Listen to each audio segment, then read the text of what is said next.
로마서에 대한 수많은 예찬론이 있습니다. 대형 박물관장을 역임했던 필립스라는 분은 이런 말을 했습니다. 온 세상을 나에게 다 준다 해도 나는 그것과 대형 박물관을 맞바꾸지 않겠다. 그만큼 대형 박물관을 소중히 여긴다는 얘기겠죠. 그런데 그가 그러나 하고 한마디를 더 붙였습니다. 그러나 그럼에도 불구하고 누군가가 나에게 사도 바울이 친필로 쓴 로마서를 한 페이지라도 가져온다면 나는 그것과 대형 박물관을 맞바꾸겠노라고 그렇게까지 이야기했습니다. 그만큼 로마서가 중요하다는 이야기겠죠. 특별히 오늘 우리가 읽은 로마서 8장에 대한 수많은 예찬론도 있습니다.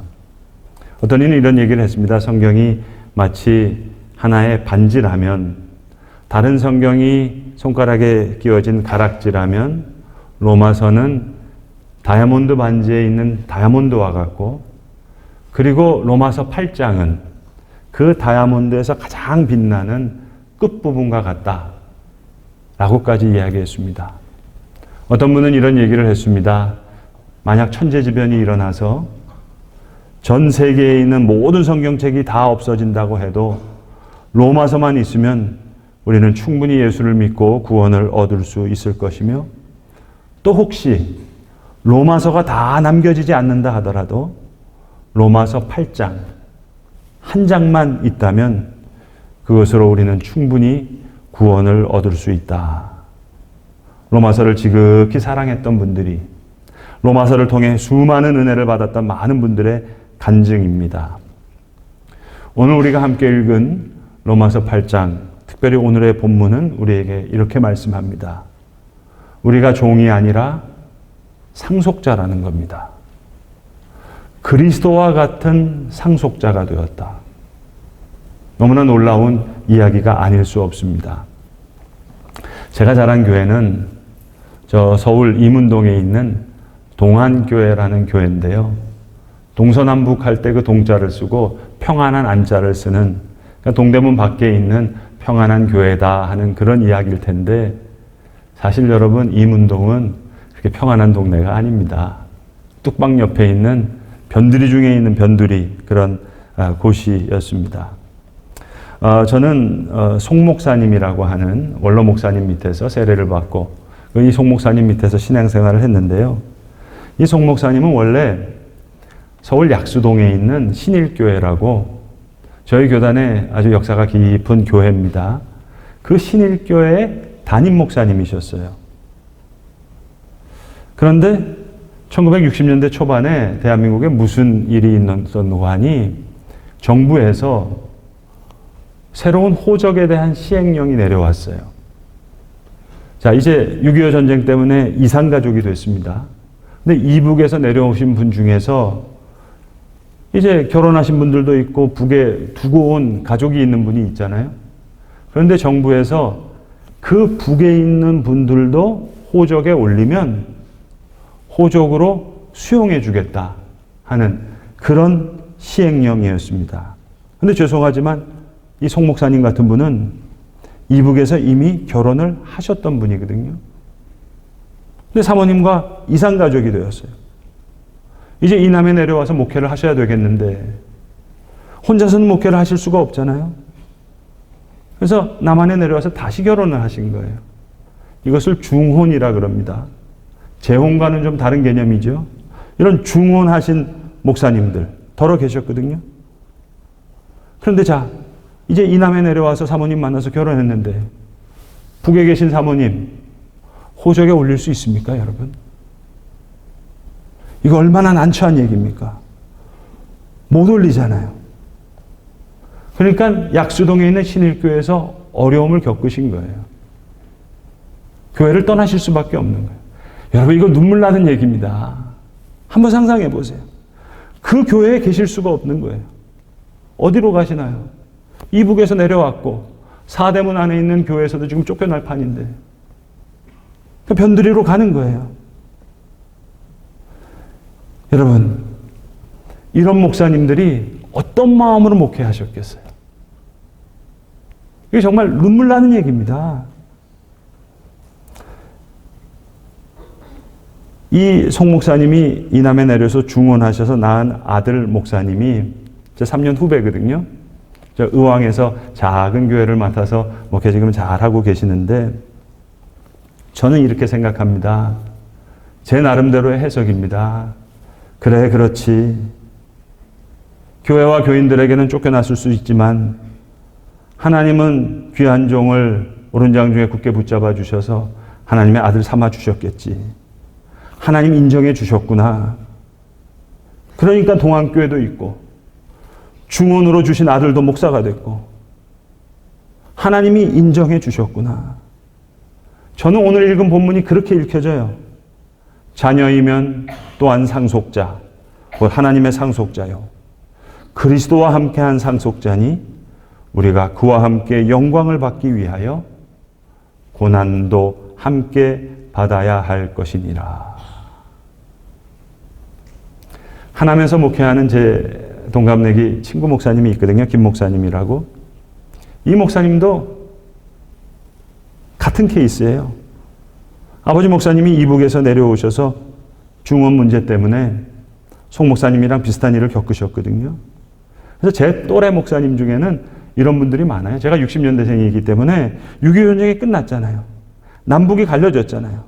목사님이 기다리다가 더 이상 어쩔 수가 없어서 60년대에 중원하시고 아들을 낳은 거예요. 그 아들들이 다 제 또래 60년대생들이에요. 선배 목사님들도 계시고 제 친구 목사도 계시고 제 후배 목사님들도 계시고. 우리 교회 구로동교회 출신 교우들이 한 3분 계신데 1부 때는 여기 박 집사님 앉아 계시더니 2부 때는 저기 노 집사님 저기 앉아 계시네요. 구로동 개척하신 이 김 목사님도 같은 케이스예요. 해방촌교회를 담임하시다가 이 중원 문제 때문에 61년도에 교회를 떠날 수밖에 없었어요. 그래서 구로동에 가신 거예요. 교회 개척하신 거예요. 노 집사님 죄송하지만 구로동은 임은동보다 더 변두리예요. 여러분 이런 목사님들 교회 개척하신 거 눈물 나는 얘기입니다. 과수원에다가 천막 치고 교회 개척하시고 고아원에서 교회 개척하시고 그렇게 교회를 세우신 거예요. 구로동 교회가 고아원에서 세워진 교회거든요. 이 김 목사님 중원에서 낳은 아들이 60년대 아들이 있었어요. 그러니까 고아들하고 같이 지내잖아요. 근데 이 김 목사님이 하루는 이제 크리스마스가 됐는데 고아들을 안 됐잖아요. 그래서 예쁜 스웨터를 빨간 스웨터들을 다 선물로 나눠줬답니다. 그런데 아버지가 아들은 안 주거든요. 그러니까 이 철없는 아들이 아버지 왜 내 친구들은 다 크리스마스라고 예쁜 스웨터 주면서 왜 나는 안 줍니까? 따졌다는 거예요. 근데 김 목사님이 아들한테서 얘기했다는 거예요. 너는 아버지가 있잖아. 그 아들이 누군 줄 아세요? 지금 서울 압구정동 소망교회 담임하시는 김경진 목사님입니다. 여러분, 종과 상속자의 차이가 뭡니까? 종과 상속자가 뭐가 다릅니까? 똑같은 밥 먹어요. 하루 세끼 먹어요. 밥 없으면 똑같이 밥 굶어요. 그런데 종과 상속자는 뭐가 다르죠? 간단해요. 종은 아버지가 없고 상속자는 아버지가 있는 거예요. 여러분, 오늘 주일날 교회 왜 나오셨나요? 목사님 설교가 이렇다 저렇다. 그거 아니잖아요. 하나님의 음성 들으러 나온 거예요. 내가 너를 사랑한다. 넌 내 사랑하는 아들이다. 넌 내 사랑하는 딸이다. 나는 너의 아버지다. 나는 너를 구원한 여호와 하나님이다. 이 한마디 들으려고 나오신 거 아니에요? 그게 신앙이에요. 그래서 하나님은 이스라엘 백성들을 애굽에서 구원해 내신 후에 안식일을 지키라 하신 거예요. 안식일 안 지키면 돌로 쳐서 죽이라까지 얘기했어요. 왜? 아버지 없으면 종처럼 살아가니까. 아버지 있으면 상속자니까. 그러니까 안식일을 지켜 세상에 종처럼 살지 말고 하나님의 자녀로 살아라. 그 말씀이에요. 내 사랑하는 아들아, 내 사랑하는 딸아. 세상의 종이 아니라 나는 그리스도와 같은 하나님의 상속자로 부름을 받았어요. 그래서 교회 나오는 거예요. 성가대 찬양, 이번 주는 지난주보다도 잘했다, 못했다. 애찬떡이 맛있다, 맛없다. 물론 애찬떡 중요합니다.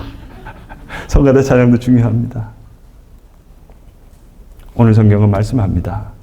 너희는 다시는 무서워하는 종의 영을 받지 아니하고 양자의 영을 받았으므로 우리가 아바 아버지라고, 아빠 아버지라고 부르짖느니라. 사랑하는 딸아, 사랑하는 아들아, 아빠 아버지라고 부르려고 나온 거예요. 제가 자란 동안교회는 평북로에 속한 교회거든요. 그러니까 이북에서 내려온 오만이들이 많아요. 지금 돌아가셨지만 교회 학교 아이들 위해서 기도 많이 하셨던 김정화 권사님이라는 권사님 계셨는데, 저는 그 권사님 기도 소리가 아직도 기억이 나와요. 교회 나오셔서 뭐라고 기도하시는 줄 아세요? 아바디 내려와시오. 아바디 내려와시오.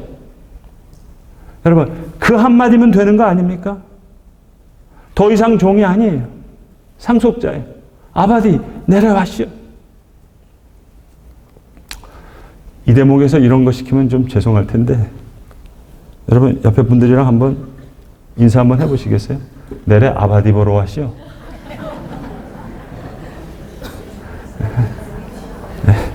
기왕 하신 거 한 번 더 하시겠어요?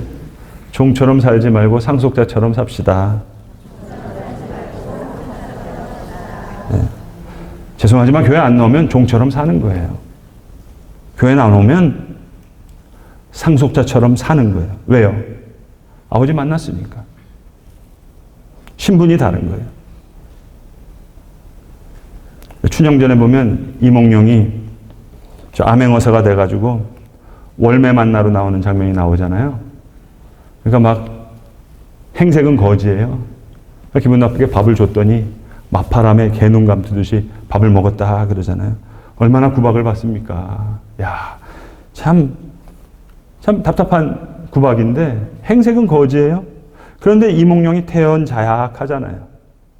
아주 태연자약해요. 왜죠? 마패가 있는 거예요. 행색은 거지지만 신분은 암행어사예요. 그 속에 있는 마패가 그걸 증언하는 거예요. 마패가 위트니스예요. 오늘 로마서 8장이 우리의 마패입니다. 이 마패가 이렇게 증언하는 거예요. 무릇 하나님의 영으로 인도함을 받은 사람은 곧 하나님의 아들이라. 아멘이죠. 너희는 다시는 무서워하지 않는 종의 영을 받지 아니하고 양자의 영을 받았으므로 우리가 아빠 아버지라고 부르짖느니라. 아멘이죠. 성령이 친히 우리의 영과 더불어 우리가 하나님의 자녀인 것을 증언하시나니. 아멘이죠. 자녀이면 또한 상속자. 곧 하나님의 상속자요. 그리스도와 함께한 상속자니 우리가 그와 함께 영광을 받기 위하여 고난도 함께 받아야 할 것이니라. 아멘이죠. 상속자는 고난을 영광으로 받아요. 왜? 아버지가 함께 하시니까. 아버지가 있으니까. 그 고난과 함께 영광이 오고, 그 고난과 함께 기회가 오고, 그 고난과 함께 은혜가 와요. 종이 아니고 상속자이기에. 여러분 성경에 나오는 예수님의 설교, 사도들의 설교 쭉 한번 보세요. 어느 곳 하나에서도 예수 믿어서 성공한다, 예수 믿어서 번영한다, 예수 믿어서 돈 잘 번다, 예수 믿어서 복 받고, 예수 믿어서 나라가 발전하고 민주주의가 발전하고, 그런 말 없어요. 너는 내 사랑하는 아들이다. 내가 너를 사랑한다. 너는 내 사랑하는 딸이다. 나는 너를 구원하여 낸 여호와 하나님이라. 나는 너의 아버지라. 그게 전부예요, 여러분. 예수님, 너희는 자기를 부인하고 자기 십자가를 지고 나를 따르라 하셨지만, 여기 저를 포함해서 자기 부인하고 자기 십자가 질 사람 어디 있어요? 하나님께서 꼼짝없이 강권적으로 십자가 지게 하셔야 십자가 질 수 있는 거죠. 아파서 교회에 나오고 힘들어서 교회에 나오고 하나님께서 강권적으로 역사하셔서 주님 앞으로 나오는 거죠. 하나님께서 우리를 부르시는 거예요. 성령님도 가만히 보니까 사람 바뀌기가 힘드니까는요. 성령님도 사람 바꿔 쓰지 않고 그냥 들어 쓰시는 것 같아요. 기절까지 다. 오늘 본문 15절에 나오는 양자의 영. 우리는 사실 이 양자가 문화적으로, 법률적으로 잘 이해가 되지가 않습니다. 그러나 로마 시대의 양자는 아들과 똑같은 신분이에요. 로마 황제 중에서 양자였는데 황제가 된 사람이 있으니까 그 양자는 아들과 똑같은 거예요. 그리스도와 같은 상속자로 너를 부르셨다. 하나님의 아들인 예수 그리스도처럼 우리를 그런 상속자로 부르셨으니까 이 상속자에게 모든 고난이 영광이 되는 거예요. 종에겐 고난이지만 상속자에겐 영광이에요. 그런데 문제는 뭐예요? 상속자가 종처럼 살아가는 거예요. 그래서 로마서 8장 26절에 말씀하잖아요. 오늘도 성령은 말할 수 없는 탄식으로 우리를 위해서 친히 간구해 주신다는 거예요. 이와 같이 성령이 우리의 연약함을 도우시나니. 상속자처럼 살아가야 되는데 종처럼 살아가는 거예요. 그러니까 성령께서 말할 수 없는 탄식으로 우리를 위해서 친히 간구해 주시는, 이게 은혜죠. 기다리시는 거예요. 오래오래 기다리시는 거예요. 여러분, 말의 새끼가 뭐죠? 망아지. 소의 새끼는 뭐죠? 송아지. 개의 새끼는 뭐죠? 조심하세요. 강아지. 왜 그렇죠? 말이 나왔으니까 망아진 거예요. 개가 나왔으니까 강아지인 거예요. 사람이 나오면은 애기인 거예요. 여러분, 애기 똥기저귀 갈아보신 적 있으세요? 아무것도 못해요. 참 사람 같지 않잖아요. 근데 어디 동물원에 가면 침팬지들이 막 사람같이 하는 거 보면은, 그 누워있는 똥기저귀가 아이보다 더 사람 비스무리하게 행동을 해요. 그러나 그 침팬지는 사람일 수가 없어요. 왜? 사람이 안 나왔으니까. 침팬지가 나왔으니까. 사람 구실 못하는 것 같지만 이 아이는 분명히 사람이에요. 왜? 사람이 나왔으니까. 하나님의 자녀는 하나님이 낳아주셔서 하나님의 자녀인 거예요. 하는 거 보면 송아지 같고 망아지 같고 강아지 같지만 하나님이 낳아주신 거예요. Born from above. 위로부터 낳음을 받았어요. 성령께서 낳아주셨어요. 그래서 오늘도 성령께서는 어머니의 영으로, 아버지의 영으로 말할 수 없는 탄식으로 친히 간구해 주시는 거예요. 상속자인데 종처럼 살아가는 자를 위해서. 사랑하는 성도 여러분, 대형박물관장을 역임했던 필립스의 로마서 예찬론이 과장만은 아닐 거라고 생각합니다. 너는 종이 아니라 상속자다. 이 한마디만 제대로 내 삶에 부딪힌다면, 내 삶을 변화시킨다면 박물관의 값어치보다 비교할 수 없는 변화가 우리 가운데 나오지 않겠습니까? 로마서 8장 100번이라도 좋아요. 200번이라도 좋아요. 300번이라도 좋아요. 다 암송하실 수 있으면 좋겠어요. 로마서 8장의 예찬론은 지나친 말씀이 아니라고 생각합니다. 성경이 반질하면 로마서는 다이아몬드와 같고 8장은 그 부분에 가장 빛나는 부분과 같다. 천재지변이 일어나서 성경이 다 없어진다 하더라도 로마서만 있다면, 아니 로마서 8장만 있어도 우리는 구원을 얻을 것이다. 그리스도와 함께한 상속자. 사랑하는 성도 여러분, 종이 아닌 상속자는 이제 고난을 통해서도 영광을 얻습니다. 고난을 통해서 기회도 얻고 고난을 통해서 은혜도 받습니다. 이것이 상속자가 된 우리의 증언인 줄로 믿습니다. 기도하겠습니다. 아버지 하나님, 아버지가 없는 종이 아니라 아버지가 있는 상속자로 우리를 불러주셨습니다. 하나님이 우리의 아버지시기에 우리를 그리스도와 같은 상속자로 불러주신 이 은혜를 주님 진심으로 감사하고, 만입이 댁에 있어도 이 은혜를 다 감사할 수 없습니다. 주님, 상속자로 부름받았는데 종처럼 살아가는 저희를 불쌍히 여겨주시고 이제 상속자된 귀한 믿음의 증언을 우리가 할 수 있도록 성령님 우리를 도우시옵소서. 그래야 고난을 통해서 영광도 얻고 함께 기회도 얻고 그 고난과 함께 은혜를 얻는 그런 그리스도와 같은 상속자로 우리를 불러 주시옵소서. 우리 구주 예수 그리스도의 이름으로 기도드리옵나이다. 아멘.